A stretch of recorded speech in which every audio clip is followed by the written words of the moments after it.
Sometimes I feel that life has passed us by. Oh, don't start that again. You were never going to marry Gwyneth Paltrow. No, I didn't. It's never going to happen. Look, she's married to somebody else. Just forget about it. No, it's not just Gwyneth Paltrow. It's life in general. I mean, people I see, seem to be living on a different planet. For instance, we're completely cut off from the blogosphere. From the what? Well, at least I am. Have you ever blogged? Well, occasionally. It depends on what I've had to eat. No, have you sent your opinions into cyberspace? Because that's what people do.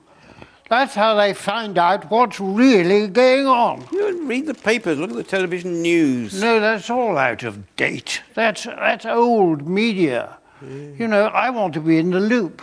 If it means so much to you, why don't you blog yourself? Well, for the simple reason that I don't have a computer, and if I did, I wouldn't know how to use it.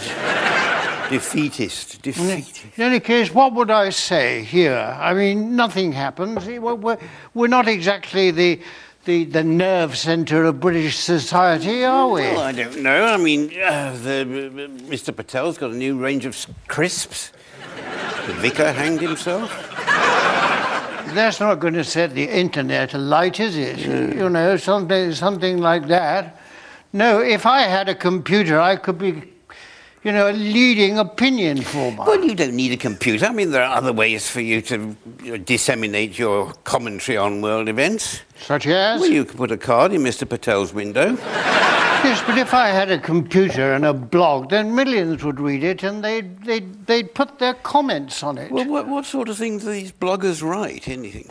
Well, things like, Samantha Cameron is having an affair with an orangutan at Chester Zoo. What? Who writes stuff like that? Well, people like Damien McBride. Who's Damien McBride? Oh, God. Leslie, you haven't forgotten, have you? I mean, this was a terrible scandal. It was going to undermine the whole of democracy. People talked of nothing else. Oh, for God's sake. Information is the lifeblood. What are you doing?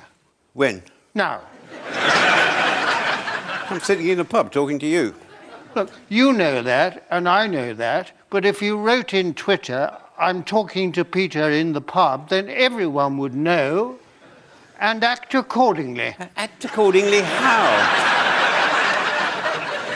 Well, I mean, that's up to them. But I mean, nobody's interested in what I do. I'm barely interested in it myself. I mean, see, that's what people mean when they talk about today's hectic lifestyle. I mean, it's bound to be hectic, isn't it? If you not only have to do things, you have to write it down as well. Well, yeah. I'm going to the lavatory. I'm in the lavatory. I suddenly realise I haven't got any paper. I'm going downstairs with my trousers and my ankles looking for paper. I have found the paper. I am going back to the lavatory. Dear God! I mean, there aren't the hours in the day. Leslie, what you fail to grasp is in a democracy, we need to have instant information so that we can make instant, well-informed decisions and thus exercise our political power. What worries me is about this government and its database with all our telephone calls and all our emails on it. I suppose they're going to put all our Twitterings on it as well. Well, I suppose so, but I mean, it will solve the unemployment crisis, won't it? How? Because you'll need hundreds of thousands of people to monitor these things and determine whether our Twitter about sitting here talking in the pub constitutes a threat to national security. Well, you say we're living in a police state. Well, we are living in a police state already. Have you seen our village policeman, what's his name? It's Twyford, isn't it? Twyford, yes. Well, I mean, he'd kettle you as soon as look at you, wouldn't he? Well, that's why it's absolutely vital that we stand up for free speech and speak out fearlessly against, oppression and corruption. Don't be daft. I just tell you what will happen in this country. In a year's time, you will go down to a polling station, you'll put a mark, a cross against somebody's name, and that will be the last time anybody is in the slightest interest in anything you say for 4 years. Oh, sorry, Leslie, I don't agree. Because, people are so angry about this MP things that things will change forever. I'm angry. And do you know how angry I am? that come the election, instead of going to vote, I'm going to spend the whole day in the pub.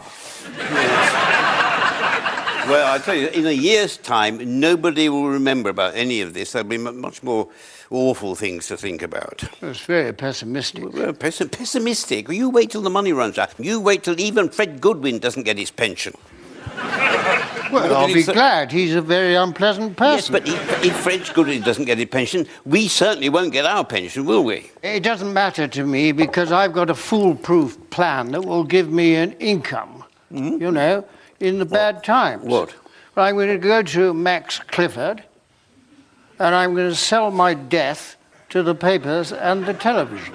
Well, Max Clifford won't be interested in you dying. Well, why not? Because you're not a much-loved celebrity.